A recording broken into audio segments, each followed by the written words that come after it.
Hi friend, আমি আবার ফিরে এসেছি রেবার কিচেন হাউসে। তো আমি আজকে নিরামিষ সোয়াবিনের মুঠা বানাবো। আমি প্যানটা বসিয়ে দিয়েছি, আমি একটু জল দিয়ে দিচ্ছি।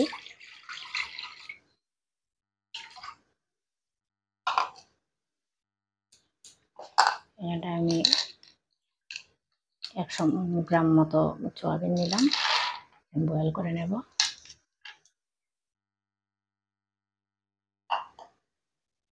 নিরামিষ মুঠাটা, সোয়াবিন মুঠাটা এরকমই হয়, মাছ মাংস লাগবে না, খুবই টেস্টি হয়। আমি এখানটা একটু লবণ দিয়ে দিয়েছি।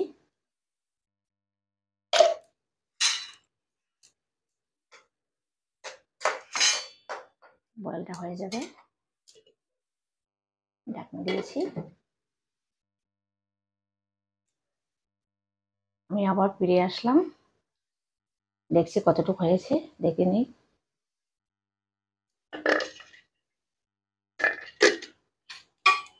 দেখে নিচ্ছি, হ্যাঁ হয়ে গেছে,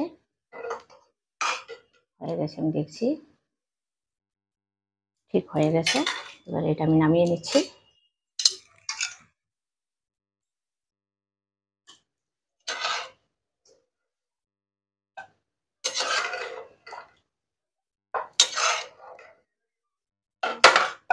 নামিয়ে নিয়েছি। এবারে এটাকে আমি একটু ঠান্ডা জল দিয়ে দেব। ঠান্ডা জল দিয়ে দিচ্ছি। জলটা থাকলে হবে না, জলটা থাকলে প্রবলেম হবে। ভালো করে আমি চিপে চিপে নিয়েছি।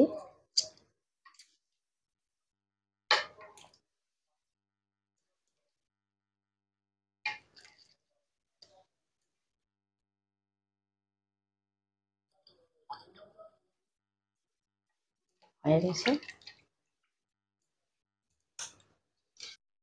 এই যে আমি পেস্ট করে নিয়েছি। আর ব্লেন্ডারে পেস্ট পুরো পেস্ট করতে হবে, একটু প্লেন করে করতে হবে। প্লেন করে নিয়েছি। আর জল কিন্তু ছিল না আমার সোয়াবিনটায়, একদম জলে ছিলই না। জলটা থাকলে কি হবে, আমার বেসনটা বেশি লাগবে। একদম শুকনো করে করেছি। দেখুন কি সুন্দর হয়ে গেছে, কি সুন্দর হয়েছে দেখুন।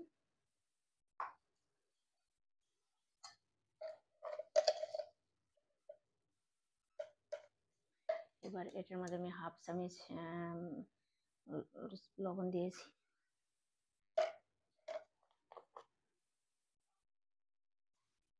এবার আমি বেসনটা দিচ্ছি, বেশি দেব না, অল্পই দেব। বেসনটা দিলে খুবই ভালো হয়।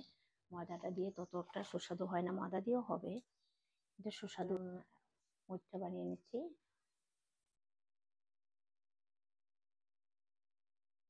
আমি কাঁচা কলা দিয়ে নিরামিষটা করবো, অপূর্ব সুস্বাদু হয়। মাছ মাংস কিছুই লাগবে না। এই যে আমি মুঠাগুলো বানিয়ে নিয়েছি।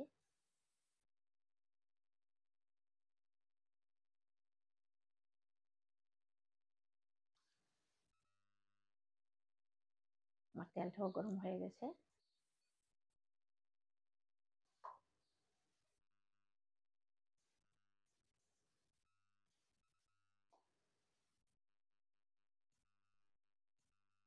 তেলটা গরম হয়ে গেছে। এবার আমি মুঠাগুলি একসঙ্গে বেশি ছাড়বো না, একটা দুটো করে ছাড়বো, কারণ অনেক সময় কি হয় প্যানে লাগে যায়। দিয়ে দিচ্ছি।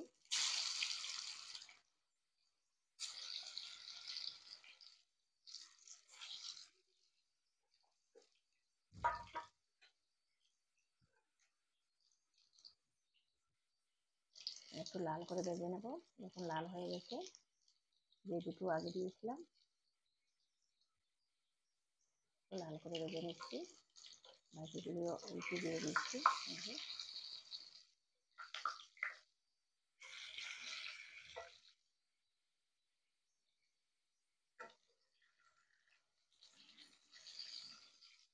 খুবই সহজ, একটু দেখে নিন। ঘরে কোনো কিছু খাওয়ার না থাকলে অনেক সময় আমরা কি করব ভেবে পাই না যে কি রান্না করব কি রান্না করব। হয়ে গেছে, কি সুন্দর লাল হয়ে গেছে,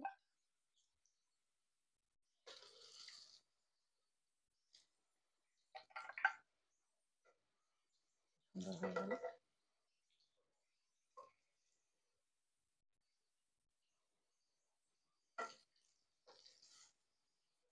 এখন কি সুন্দর লাগছে।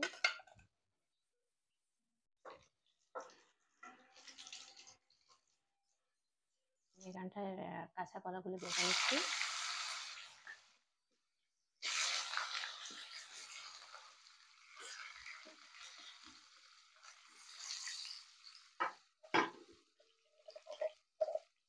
অল্প একটু লবণ দিয়ে দিচ্ছি।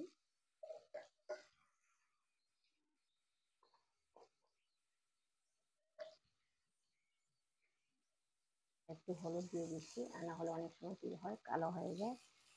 আমি আগে প্রথমে লবণ দিয়ে নিয়েছি।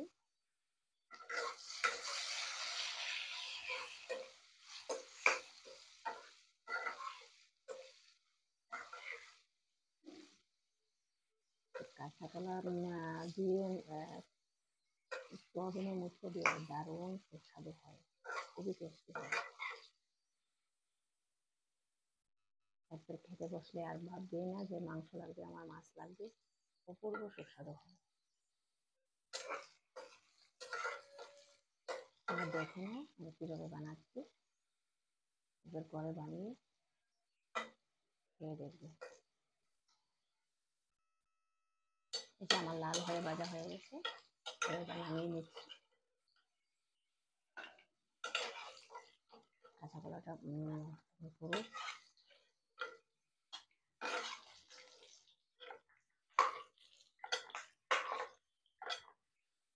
ভাজা হয়ে গেছে।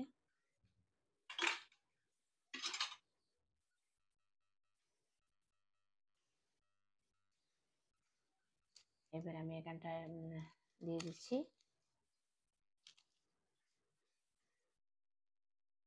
একটু শুকনো লঙ্কা দিয়ে দিলাম, একটু তেজপাতা দিয়ে দিলাম,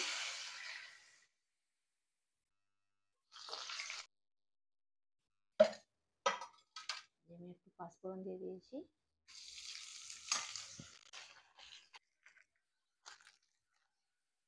এটা আমি গোটা জিরা দিলাম, গোটা জিরা দিয়ে দিয়েছি।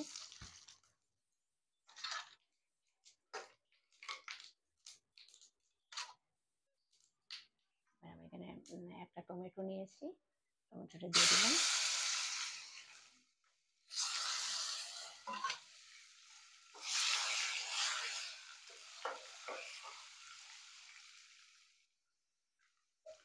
এবার আমি এখানটায় দিয়েছি একটা শুকনো লঙ্কার গুঁড়ো, কাঁচা লঙ্কা পেস্ট, আদা পেস্ট বাটিয়ে থেকে নিলাম, দিয়ে দিলাম।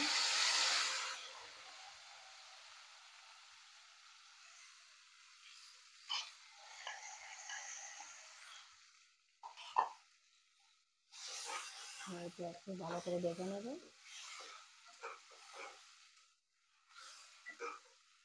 আমি এখানে লবণটা আন্দাজ মতো লবণ দিয়ে দিচ্ছি, লবণটা আন্দাজ মতো দিতে হবে, কতটুকু লাগবে।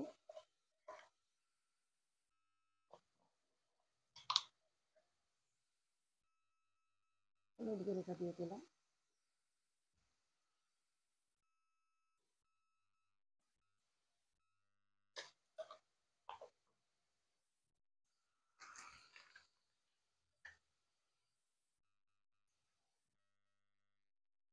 জিরে দিয়ে দিলাম, জিরে গুঁড়ো দিয়ে দিলাম।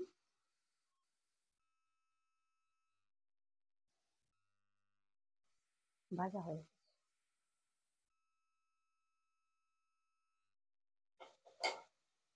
এবার আমি এখানটায় কলাটা দিয়ে দিচ্ছি, কাঁচা কলাটা দিয়ে দিচ্ছি।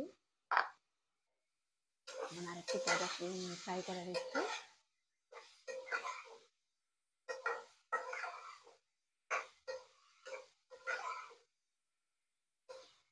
কত টেস্টি হবে বুঝতে পেরেছেন? দেখুন বোঝাই যাচ্ছে।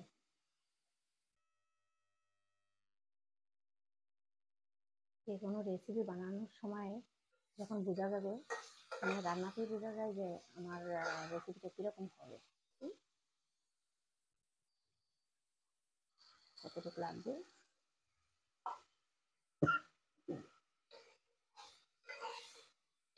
জলটা দিয়ে দিলাম।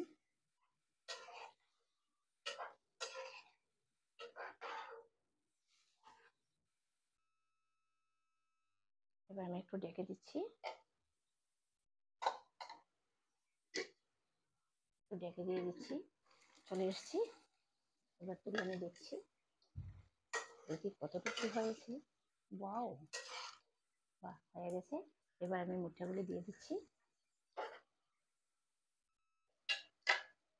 দেখুন আমার মুঠাগুলি কত সুন্দর হয়েছে।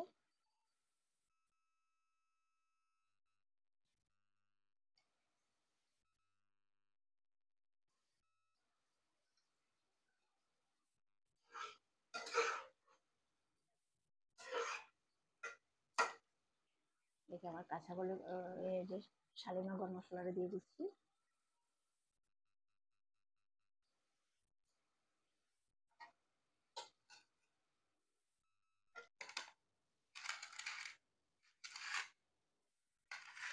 দেখুন কত সুন্দর হয়েছে।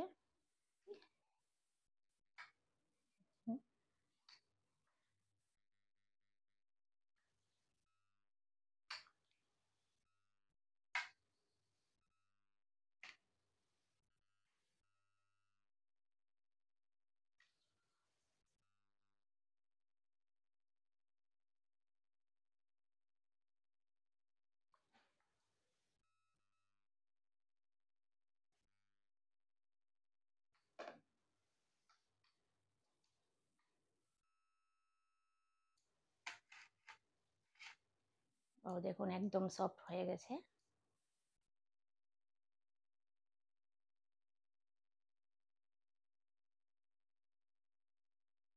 আমি একটু টেস্ট করে দেখছি।